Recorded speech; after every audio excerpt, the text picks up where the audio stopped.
Oh, okay. Am I still frozen? Can you hear me? Yeah. Yes. Okay, Yes. someone just well, I know, but I was like specter of Dina. All right, so it is my great pleasure, although you can't see how pleasure I am because I turned off my video, but it is my great pleasure to introduce today's seminar speaker, Dr. Cheryl Sullivan. And I'm actually going to read the little blurb that she sent me because I think it's pretty cool. So she says that Cheryl grew up on a farm in upstate New York. Okay. Hey guys, if you're not listening, please mute your microphones. Can they see my other screen or just this one? They can. Okay, good. All right, sorry. So Cheryl grew up on a farm in upstate, hold on, I'm missing my New York, and has been always interested in the natural world, science.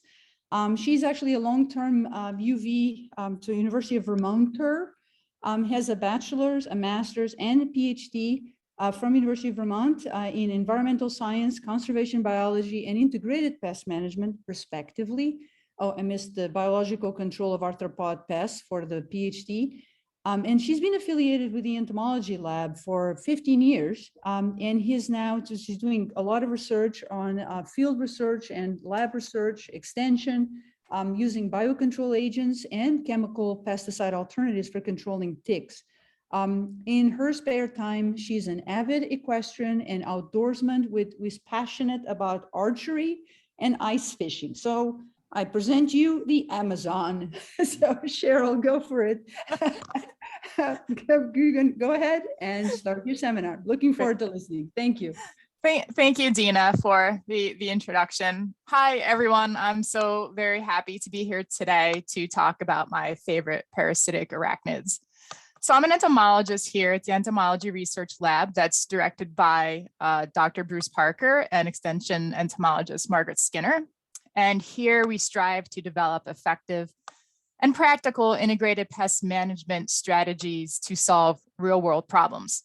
So a big chunk of our research has focused on biocontrol, particularly developing fungus-based biopesticides and using parasites and predators as alternatives to synthetic chemical pesticides. So we're very diversified here with projects ranging from greenhouse IPM for key pests like thrips, aphids, and spider mites, to providing habitat plantings for beneficials in landscape settings, and so much more. But today I'm going to talk about the use of entomopathogenic fungi against ticks with a focus on the winter tick issue, which has been taking a devastating toll on our moose populations here in the Northeast. So much of this work that I'm going to be talking about really wouldn't be possible without the collaboration with our financial support of and the organizations that appear on this page. Much of the moose health facts that I'm going to touch on are from projects that are led primarily by Therese Donovan at the USGS Vermont Cooperative Fish and Wildlife Unit, to which I also thank for the continued inclusion into this ongoing moose health research work. So I just love ticks because they're arguably the most feared arthropod vector, rivaled only by mosquitoes, transmitting the greatest diversity of pathogens that cause diseases and allergic reactions in humans, domestic animals, and wildlife. Last I knew, there was really over 900 species of ticks described worldwide, with 90 in the US. And aside from the massive costs associated with diagnosing and managing zoonotic diseases that they also cause billions in economic losses to livestock industries, especially in cattle production. However, ticks do have some positive values in our ecosystems, as they act as food for small mammals and other arthropods. And they also play a key role in population regulation in some instances by taking out the weak in times of host overabundance. It's going to be important for later. So there's a lot of reasons why ticks are challenging to manage at the landscape level. They tend to have very complex life cycles that are very intimately linked to the behavior and abundance of their hosts. Many species spend about 90% of their time, their life cycle off host, free living in the environment, and they tend to have multiple year life cycles. And because of this intimate link with their hosts, their distributions across the landscape tend to be patchy, making their detection difficult. And it also tends to take several years to demonstrate field treatment efficacy. And a lot of these projects tend to be expensive. So the best way to manage ticks is by using an integrated approach that combines practices that consider the life cycle of the tick, their interaction with the environment and their host, and reduces the risk of parasitism and their associated diseases from the pathogens they harbor in the most safest and economical way possible. Whew, that was kind of a mouthful. Over the past 10 years, there's been considerable progress, particularly for black-legged ticks in residential areas here in the Northeast, but established practices for ITM are still generally in their infancy for a lot of species.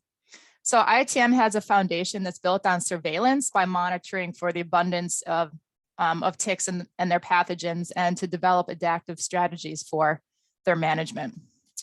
I could spend all day on this, but some of the strategies used within ITM include things like landscape alterations, like mowing and brush removal, diligent personal protection measures like daily checks and repellent use, risk prediction modeling, chemical delivery devices like 4-poster devices that treat ungulates that rub on them, tick tubes with treated cotton balls that mice bring back to their nests, treated feeds, vaccines, host exclusion, host reductions through a diversity of methods.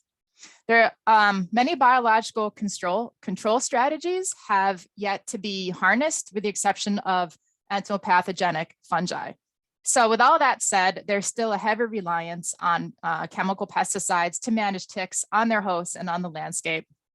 So the yellow that I have kind of highlighted here that I touched on before, those are kind of the key components that are going to kind of pop up again later in this presentation. So pesticides are still relied upon as a primary component within ITM, particularly synthetic pesticides. A few examples include bifenthrin applications for free-living ticks in residential areas, like fipronil and ivermectin to treat pets and livestock, and DEET and picotin repellents. So pesticides or biopesticides have been increasingly more popular as alternatives, and these are derived from plants, microbes like bacteria and fungi, and some minerals. So the market for biopesticides is growing as the public demand increases for environmentally friendly products. So these generally have fewer non-target effects on other organisms and leave less toxic residues behind. There's also an interest in these products because of the resistance that ticks can develop from overuse of synthetic chemicals. And that's most pronounced in Rhizocephalus species, particularly brown dog ticks that can be a persistent problem in dog kennels, as well as one-host cattle ticks, which are a looming problem at the southern border of the US. And I'm going to talk more about host use in ticks shortly, but that those that use one host to complete all their life stages are more susceptible for resistance because of their shorter life cycles compared to the multi-host ticks. Change. Okay, there we go. So entomopathogenic fungi have a key role in the biopesticide industry. These fungi are found in soils worldwide and evolved to use certain arthropods as a food source and to reproduce. Species in the Metarhizium and Beauveria genre are the most widely studied and the focus of product development. Products contain infective conidia or spores in a formulation that's typically made with oils, powders, or some sort of solid-based granulars. And granulars tend to be appealing because they allow for a longer persistence of the conidia in the environment because they take advantage of the saprophytic nature of the fungi, acting as a source of nutrition. So in theory, the granular would allow for fewer applications over time, thus being more cost effective. Sprays in general tend to be a little less persistent because they often break down with UV exposure and spores get washed away from rainfall, requiring frequent reapplications. So there's a lot of different fungi out there that are commercially available for pest control, and they're widely used in agriculture, but are a fairly recent technology for ticks, gaining traction really only in the last 20 years. So around 2000, there was only a few dozen reports of their use on ticks. And emphasis has really only been on Metarhizium brunnium strain F52 for commercialization, and it's been sporadically available on the market. It was first produced as a rice-based, it was produced as a rice-based granular, as well as an oil-based emulsifiable concentrate.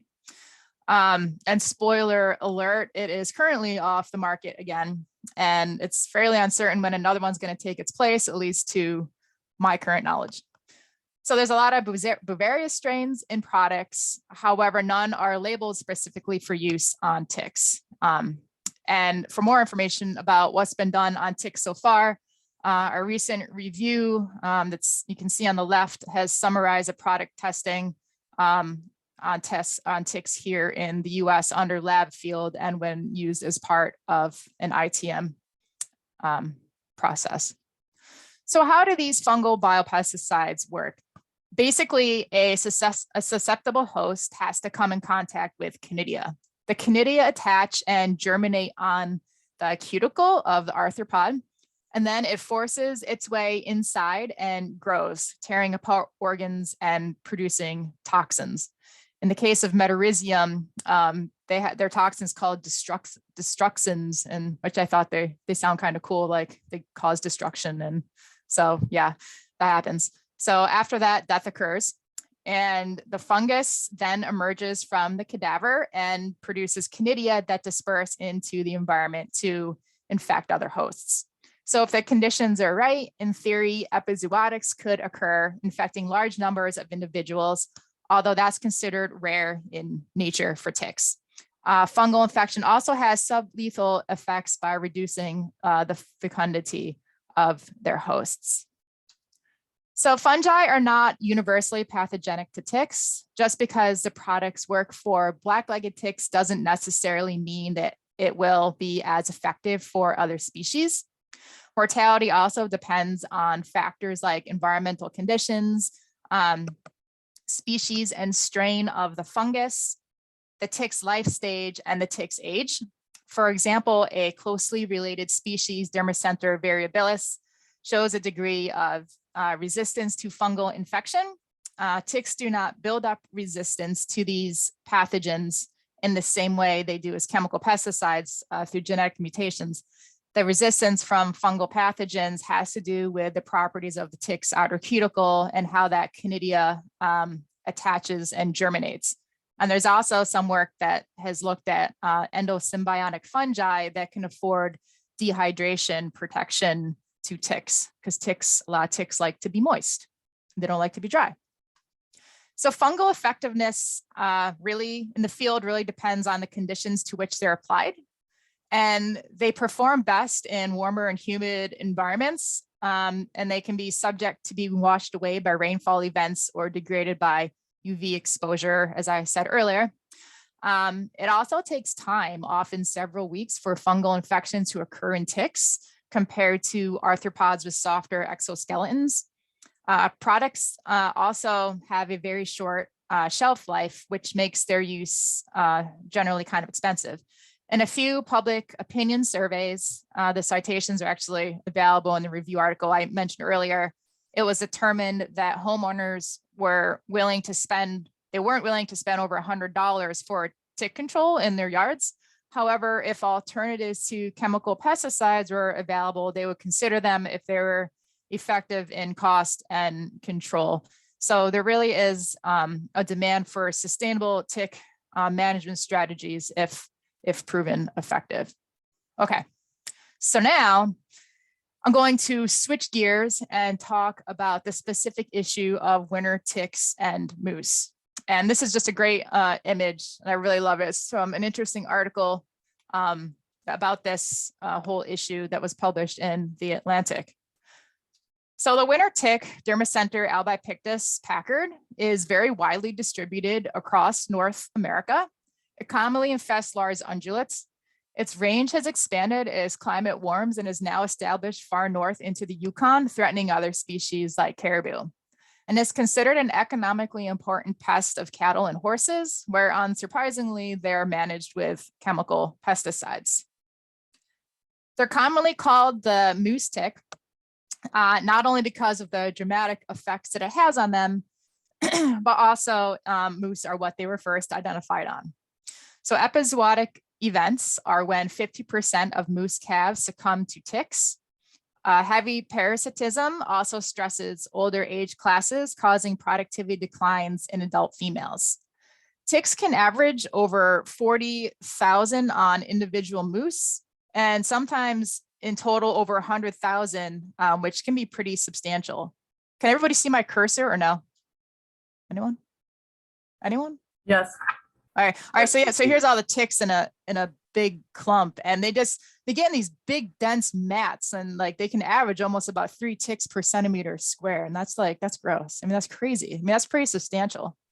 But really, the whole moose tick issue, it's not a new issue. It's been going on since the 1900s and has been noticed. But the sustained annual calf mortality in the Northeast over the past decade really has been unprecedented.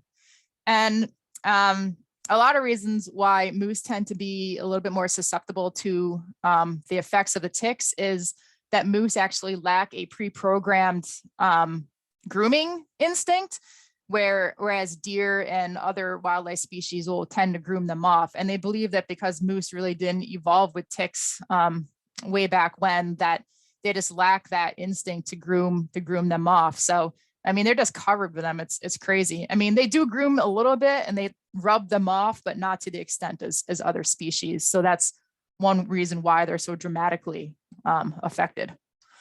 So over the past 5 years, there's been regional radio collar studies that have been carried out to assess the reasons why moose have been declining across the Northeast. In Vermont specifically, the Vermont Fish and Wildlife Co-op and collaborators fitted 126 moose with collars in the Northeast corner where moose are most abundant. And moose are most concentrated in this area because it's the only area in Vermont that really has an abundance of active timber harvest operations. And those provide that early successional forage that moose prefer to feed on. And at one time, moose were really abundant in Vermont, and that really occurred after all the timber salvage operations from spruce budworm outbreaks through the 80s or so. And now that those forests have aged and large-scale timber harvesting wanes in other parts of the state, the majority of our moose can be found up in that northeast corner. So from that study, to shed light on the declines, it was really determined that up to 91% calf mortality was directly related to winter ticks. And another concerning parasite in moose are brainworms, which about a third of those also had, but I'm not going to talk about those parasites. So ticks are being described as being 3, 2, or 1 host ticks, depending on how many hosts they use between blood feeding and molting into their next life stage. Ancestrally, ticks were believed to use 3 hosts, but some species evolved to use fewer and become more specialized, possibly due to the nomadic behavior of their larger hosts or to survive climatic extremes. So the winter tick is a prime example of a 1 host tick that has a short for a tick 1 host or 1 year life cycle in the north. In contrast, the black-legged ticks that are of medical importance, those are 3 host ticks and use 3 different hosts throughout their life cycle, which tends to be about 2 or 3 years in length. So the winter tick's life cycle is synchronized with the season, and that's an adaptation so they can most effectively find a host and complete development at an optimal time of year. So it's different. Lost your place. It's driven by day length and then primarily by weather conditions that affect temperature and humidity. So what happens is in spring, the adult mated and fed adult females drop off to the ground, and she really doesn't fall or she doesn't really crawl very far from where she drops, and she lays eggs within a few meters of where she fell. And after those eggs mature, they hatch into thousands of larvae over summer, and then they enter this brief quiescent or resting phase in a really tight cluster in the duff layer as a strategy to avoid desiccation. In the late summer through fall, they ascend vegetation to quest for a host in large clusters. And once recruited to their host by the thousands, they remain there feeding and molting into their different life stages over winter until they drop off again in spring. And it's really that female feeding period that's really troublesome for the moose calves. And those females ingest about a 1 to 3 milliliters of blood each. And that's a lot. If you multiply that by 40,000 plus ticks per moose, that's a lot of blood loss and can create a lot of physiological stress. And usually the time of year when most of the moose calves tend to die tends to be right around now in April, when those ticks are at the peak of their feeding. So here's a few pictures to fully grasp the concept of how many ticks are actually in these larval questing clusters. So last fall, while I was out sampling for ticks, I came across an area that had a really impressive amount of questing clusters. So I took a bunch of them to see, because curiosity begged me to discover or figure out how many were in there. And I mean, look at the willow on the right. That's that big shrubby looking thing on the right of the screen. Those brown tips, those are all ticks. Crazy. It was determined that the cluster or the larvae that were in those clusters ranged from about 200 to over 10,000. So in total, over 75,000 were counted from samples taken from about 4 by 4 meter area. And they averaged about 2,300 per cluster. But wait, it gets even better. If you add up all the ticks that I found on myself, plus the ones from the sampling flag, there were well over 100,000 ticks in that small area. I mean, that's crazy, right? So I doubt a poor little calf would really stand a chance if it happened upon that horror show. I mean, that really is truly terrifying. So the winter tick issue is a very, very complex issue. And shorter winters allow the females to survive better to lay eggs if they fall on bare ground and not snowpack. The late onset of snow prolongs the questing period in fall for the larva for a longer recruitment period to moose. So these ticks spend about a third of their time off host where they operate at the microclimate level. Surviving abiotic stress is a major influencer of their abundance. So the last thing a larva really wants, other than not finding a host in the fall to feed on, is to desiccate because they need that high humidity environment to thrive. So other than the annual weather conditions, survival's driven by habitat type they're located in, and that's determined where the females fell from moose in the spring. For example, open sites like the ones associated with timber harvest that tend to be warmer and have more ticks opposed to the cooler closed canopy sites. And because these ticks are host density dependent, and when a lot of moose occupy the same habitats, the ticks will assumingly be high given optimal climate conditions for their survival. So finally, epizootic risk is also influenced by if moose are using overlapping habitat during the spring drop-off period and in the fall when the larvae are questing for hosts. And if you add several consecutive years of short winters, it really spells disaster for moose. I mean, particularly the last 3 years, and this year is really no exception. I mean, we look at Vermont right now and there's just no snow, and there hasn't been for a while, and it's very quickly leaving up in the Northeast Kingdom where the moose are having a problem. So on domestic animals, winter ticks are directly managed with chemical pesticides. On moose, they're not. Because the ticks are host density dependent and rely on the moose to perpetuate their life cycle, the primary means is by reducing moose numbers through hunting. So not only does that theoretically reduce the tick numbers, but it also helps reduce impacts from moose over browsing regenerating forests and lowers the risks of vehicle collisions. The target really has been less than 1 moose per square mile, and that slightly differs depending on management objectives and habitat availability across the Northeast states and region, like in Canada. So controlled burns have been investigated, but for here in the Northeast, that's tricky when you have an abundance of small private landowners with different land management opinions. Tick reductions from burns can be short-lived, and they say that it just creates prime habitat for moose again after a few years. So being short-lived. So aside from hunting, we rely on natural population regulation by biocontrol and weather extremes like drought, and hope that long winters will return to help break that parasitism cycle. Okay, so enter some of our fungus work. So some of the work that we looked at the lab explored the potential to use a fungal biopesticide as a strategy to target the free-living winter ticks. And the premise was that the winter tick's life cycle allows a prime opportunity to target that vulnerable free-living larval life stage at two particular times.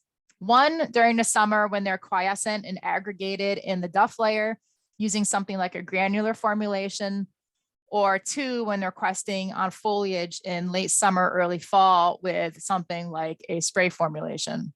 And generally, the environmental conditions that favor the survival of the larvae are similar for the pathogenic fungi. So more specifically, we wanted to evaluate the effectiveness of commercial and experimental formulations of Metarhizium and Beauveria against the larval stage in vitro and under semi-natural conditions in the lab for potential use in ITM. So here is some of the work that has been done. I'm not going to cover all these projects, but I'm just going to briefly talk about the spray and the granular work. So to get larvae for use in the experiments, I needed eggs from blood-engorged mated females. At first, that was simple because they came from dead radio-collared moose calves and the occasional roadkill. Then the collaring ceased, leaving an older age class of moose that were more susceptible to stress rather than death. And there was really two times when I was working on this project when I questioned my sanity, and those were both related to finding ticks across moose habitat. And this was the first. So there's a requirement that if you thrive on adventure and if you want to work, you have to thrive on adventure if you want to work on winter ticks in moose. And that's the point I was trying to make. So the ticks then started coming from me following fresh bloody moose tracks across the wilderness and picking up the fallen females off the snow. Good times. After collection, they were brought back to the lab and were given private condos, which I like to call them, in an inverted condiment cup that was retrofitted with mesh screen. And this is a rearing method that I developed to reduce the amount of disturbance to the larval clusters to easily clean the containers. A lot of times when, even though they're resting in a quiescent state, they are very easily, you can, get them to crawl around very easily when they get disturbed by shadows or vibrations. They'll break that tight cluster and start crawling around. And I really didn't want them expending that kind of energy. So these are easy because you just took the bottoms off. And the eggshells, you can't really leave them in there because they tend to grow other saprophytic fungi because these are held in a humidity chamber because you want them greater than like 85% humidity for them to do the best. So after the females laid their thousands of eggs, I would combine the egg masses from multiple females and I divided them into batches to get a standardized mixed culture of larvae for use in the experiments. So for much of this work, there were some standard insect pathology methods that were followed. When strains from the commercial products were isolated, they were plated on a nutrient auger to grow. And the fungi were scraped and suspended in an organosilicone surfactant called Silwet L77, which is an adjuvant that helps wet and spread the conidia.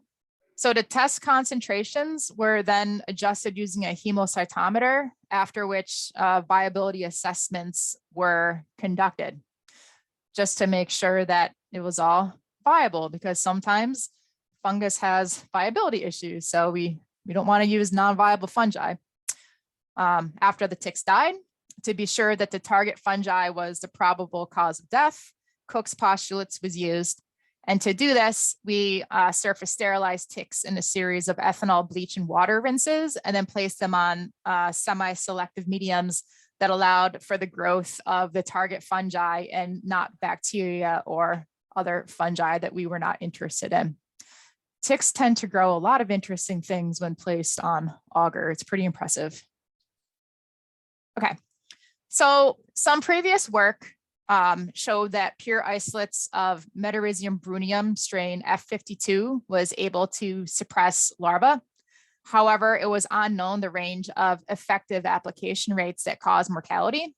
So we examined different rates using or concentrations ranging from 1 million or 10 to the 6 to 100 million, which would be 10 to the 8 spores of Beauveria and Metarhizium using the strains primarily from commercial products, plus an experimental strain of Metarhizium anisopliae that was isolated from Vermont soil from another project. I should mention that we have a collection of fungal isolates from all over the world that we like to choose to screen on various pests when various projects come up. So the Beauveria strain that we used was strain GHA from the popular product Botanigard that's used a lot in agricultural production. And the other was from a granular product from South Korea that was developed using a strain originally from our collection that was developed by one of our research collaborators over there. And after testing the pure isolates, we then tested the oil-based MET52 product after that. Okay, so what did we find out? The figures on the right show the percent mortality of ticks treated with the different fungi and their test concentrations over 3 weeks. Metarhizium is on the bottom and Beauveria is on the top.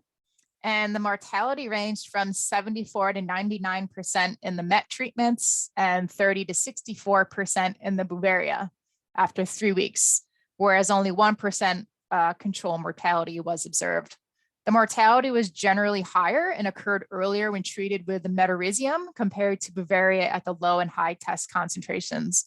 There was really no difference among application concentrations within isolate over time, with the exception of the commercial Metarhizium brunium product isolate, because I didn't use the product, sorry. So these results clearly show that Metarhizium was more effective than Beauveria under these same conditions. When the effectiveness of the MET52 product was applied at high and low label rates, it was found that approximately 43% mortality occurred after 3 days and 98% after 9 days. So there were no differences between rates with the exception of after 3 days. So these results were much higher than the pure isolates, which suggests that the oil carrier may have some mortality effect. And these results combined suggest that perhaps winter ticks could be targeted with a spray application when questing in the late summer, early fall, if the environmental conditions are still suitable for infection to occur. Another project looked at different granular formulations. Because the MET52 granular product was conveniently discontinued mid-research, just when we have to deal with COVID, they have to discontinue products. It's always something. We then formulated our own Canidia-based type using millet instead of rice, which was what the commercial product was grown on. So 4 Metarhizium isolates were compared: the commercial strain of M. brunium and 3 experimental Metarhizium anisopliae strains. One from Vermont soil, another from a forest in South Korea that showed great promise against the Asian longhorn tick, plus one from an avocado orchard in California that has shown superior virulence against insects in some of our previous work. 2 rates that fell within the range of the former commercial products were tested along with an untreated control. And the ticks were treated within solo cups filled with sand with saturated water to act as a more natural environment for ticks and the fungi to be able to thrive over the duration of that larval stage when they tend to aggregate, because they can aggregate for a really long time. So these figures show the mortality of larvae treated with the different fungal isolate granulars and rates over the 9 weeks. Control mortality was 22% after 9 weeks. Therefore, these data were corrected for that control mortality using Abbott correction. And when the there you go. So when the granulars were applied at the lower rate, which is the top graph, the mortality was 53 to 91% after 9 weeks. At the higher rate, which is the bottom graph, the mortality was 58 to 98%. Overall, the granular formulations had a similar ability to cause increased mortality to the larvae over time, regardless of the application rate. The exception was the isolate from Korea that had lower mortality after 9 weeks for some reason. The Canidia persistence was also evaluated post-experiment using selective medias, and it was found to be 10 to the 4 to 10 to the 5. So this demonstrates that the potential for the granular formulations to persist over time and giving a nutrient substance to grow on. So yeah, if they persist over time, then they just have potential to cause mortality to larvae that have that prolonged off-host stage. And the big if is if they contact enough Canidia to become infected. So what was observed here and in early experiments with commercial granulars is that it takes a lot of time for mortality to occur using this formulation against ticks, as opposed to using a spray that contacts the ticks more readily. Because remember, it's that spore contact with the ticks that's essential for that fungal infection to occur. So these results beg the question of whether final granulars would increase the chances of contact with these infective propagules in the environment. Success using entomopathogenic fungi is ultimately a numbers game, because you want to provide enough Canidia in the environment to increase the chances of infection. So as you can see, there might be a value in a smaller delivery size where these smaller granulars, like something on millet, could potentially penetrate the leaf litter more effectively and more uniformly. Okay, so just to recap some of that work, we found that the larvae were susceptible to spray and granular formulations of mycoacaricides at key times during their off-host stage under controlled conditions. And although 100% mortality is often achieved under these conditions, it's important to realize that such magnitude is unlikely to be observed in nature. And given the current state of the fungal biopesticide production for ticks, there should be some field efficacy trials with some promising prototype formulations, maybe where moose are prone to recruiting ticks to advance the knowledge for their use against ticks in general. But the use of the granular formulation is particularly intriguing because at the time, there was only a few reports of this formulation even being used against ticks worldwide at the start of this project, several years ago, like 5 years ago. But now, recently, there's been several reports of other granular formulations, particularly against one-host cattle ticks in places like Brazil, where chemical acaricide resistance is still very problematic. So there's potential for the development of ITM program for winter ticks. A lot of research has shown that moose preferentially use habitat patches that have been subjected to timber harvest as a preferred feeding area. And within those areas, abundance of winter ticks can be found, especially if moose use these areas in the spring when the females fall off to lay eggs, in the fall when larvae are questing for a host. And these hotspots could be the focus of targeting the ticks. And several of these strategies on this slide are already practiced depending on the region in the context of moose management, like herd reduction, moose condition surveillance and tick counts on harvested moose. Many have not been tested, like habitat modifications and biopesticide potentials, or there's things that are being developed like integrated prediction models as more information is being gathered. So the foundation to tick management is in tick surveillance. However, there has not been much emphasis placed on examining tick abundance on the landscape across moose habitats in the Northeast thus far. So there's a big gap in the knowledge of off-host winter tick ecology. And this info is critically needed to help predict the risk for epizootics. And much of that has to do with relating tick abundance on the landscape to moose density in relation to the annual weather conditions and the long-term climate trends, you know, because this is a hugely complex problem.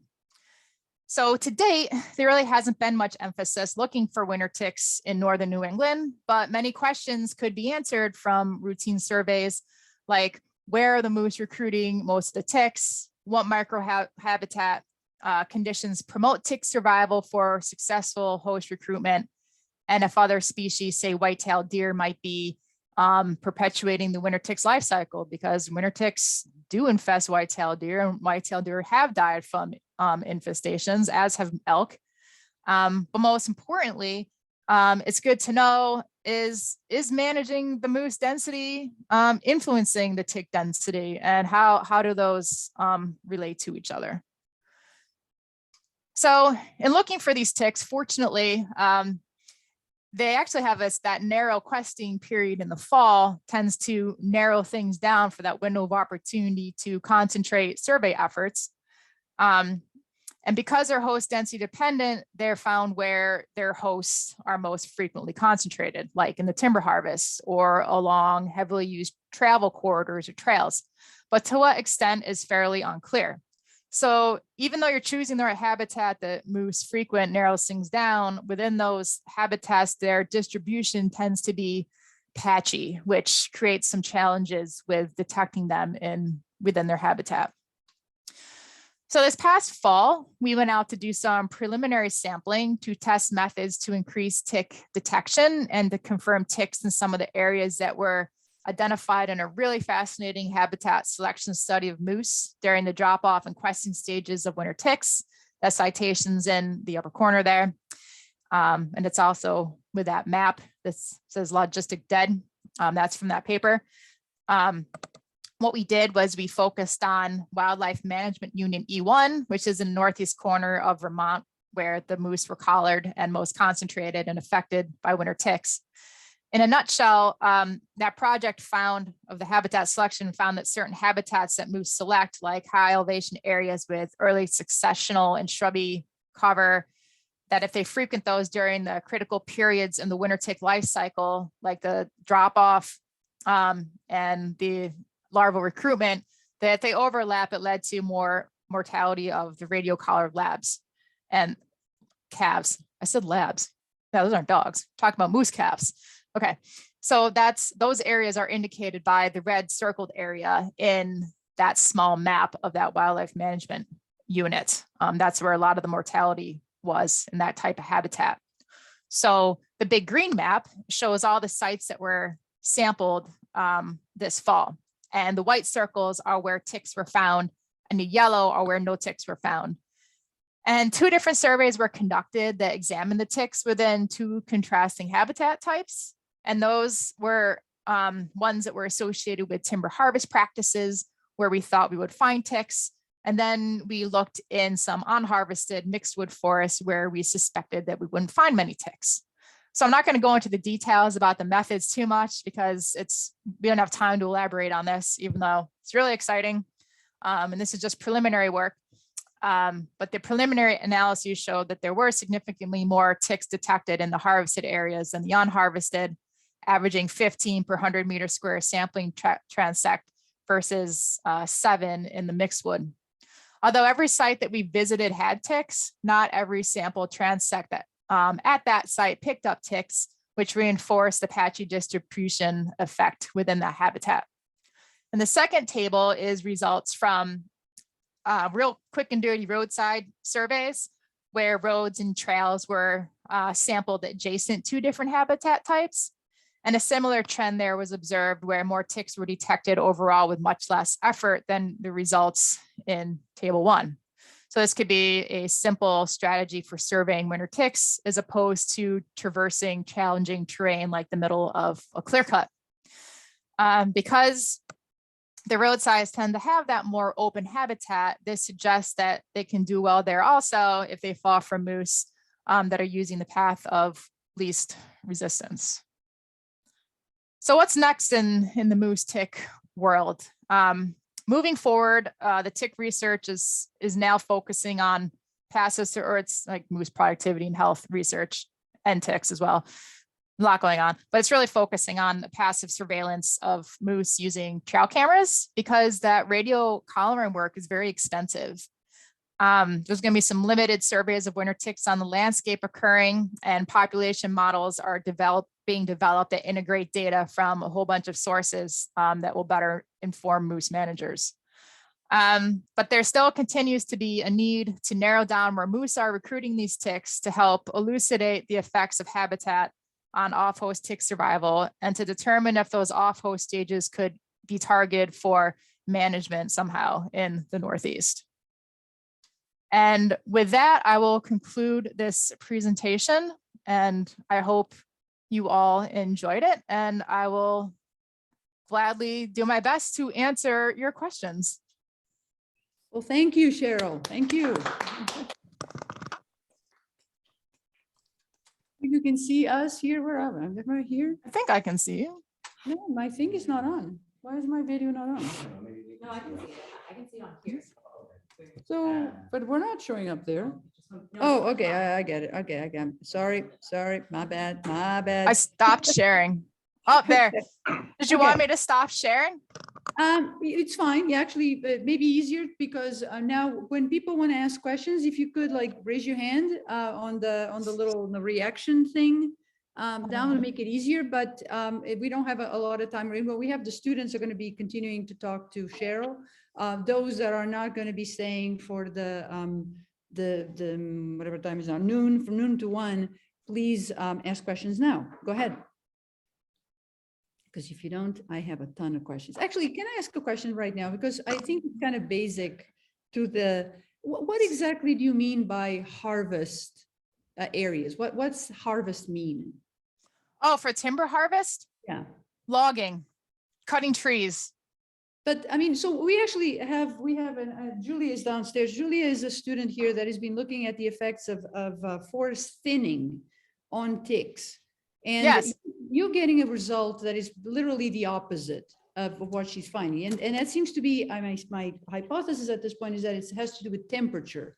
So you're seeing more ticks. Actually, you have two options. One, you're seeing more ticks where the harvested area is. And you already told me that the moose tend to be more in this harvested areas, which we also would like to understand why. And on the other hand, she's looking at an area that is very different from Vermont. It's the Pinelands in New Jersey, which are dry environments. And what she finds is that if you thin the trees, it becomes drier and hotter, and basically the ticks just don't make it. So that's why kind of like, what exactly you mean by harvest, and why are you seeing more ticks there? It kind of became important. And your image is frozen, but I could still hear you. Are you there? Yeah. Oh, you can't see me? I stopped. I can see everybody. We can see you. Okay. Okay. Your camera's still working. Okay, good. It Maybe hasn't it's- overheated yet. Okay, good. All right. Yeah. Sorry, it's a complicated question, but just, harvest, why, moose, why? Yeah. Well, okay. So areas of timber harvest, there's a lot of, it's a couple of different ways, and it all depends on how much, thinning that they do of the canopy. And up there's a lot of different patches. So they'll come in and they'll harvest like a 10-acre plot, and some of them are cut, some of them are completely clear cut.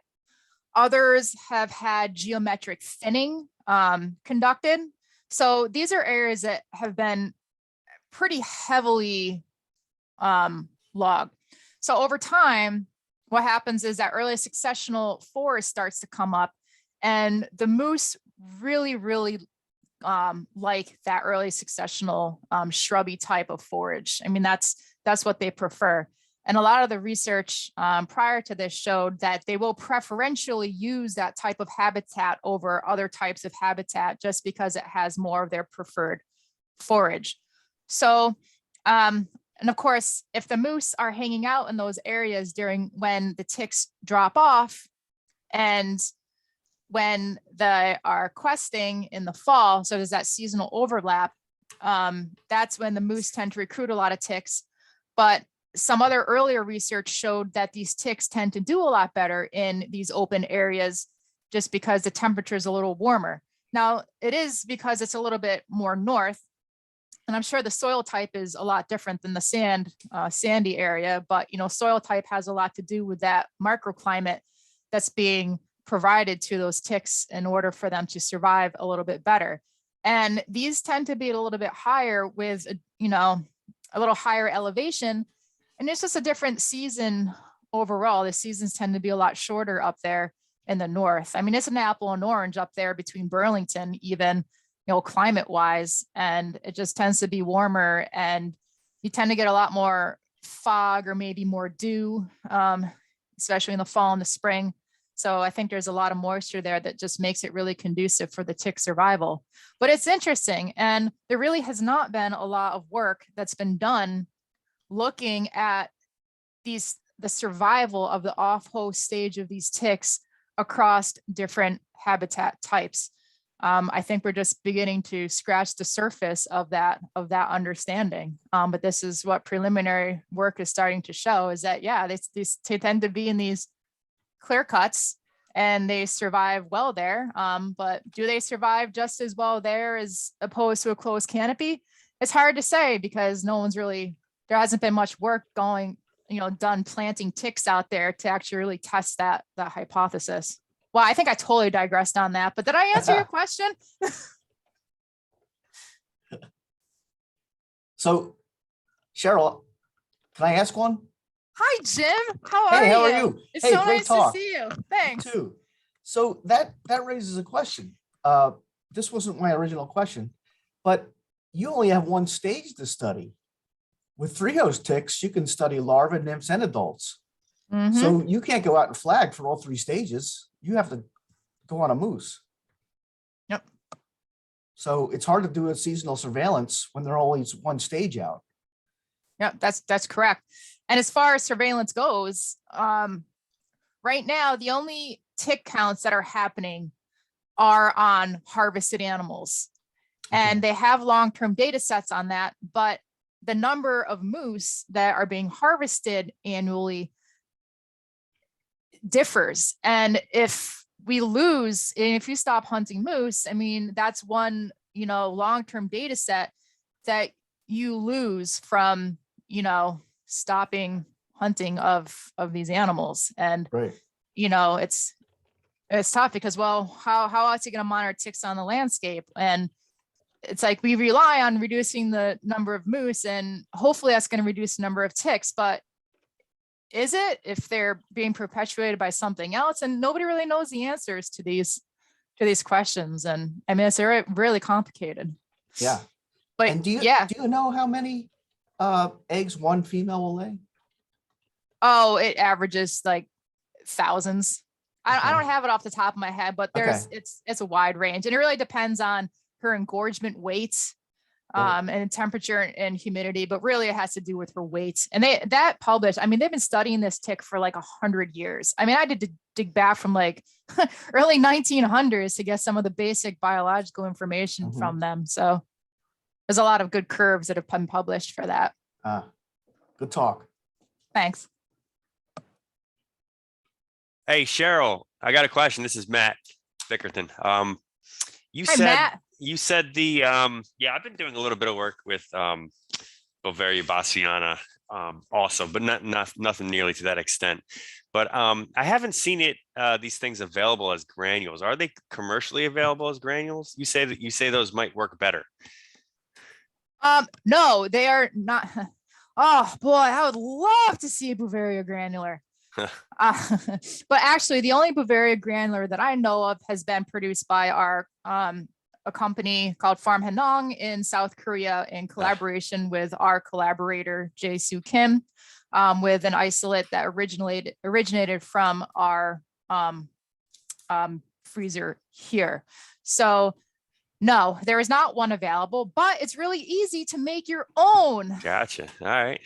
So it's really easy to make your own. Let me know.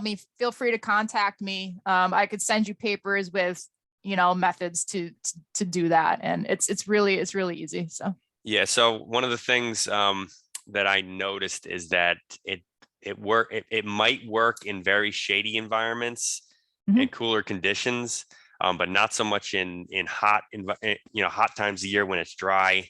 And in the ecotone where there's no shade. That's kind of a preliminary thing that I'm finding. Did you ever see anything like that? Where it's applied, kind of determines how well it works.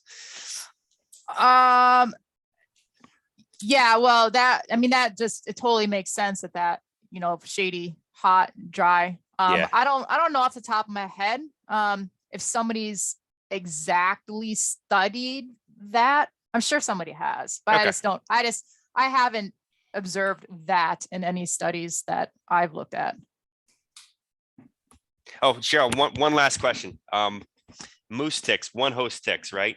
Correct. They're not moving between animals, so they're really not vectoring any disease, right? So when you No. say enzootic, you're just referring to their harming, they're reducing the fitness of the moose themselves, right? That's correct. They can pick up anaplasma from feeding, but they're not considered, transmitting that to moose is considered really low just because they're feeding on that one host the entire time. Well, Thanks so much. Great talk. They could Thank you. transmit. They could transmit if it's transovarial.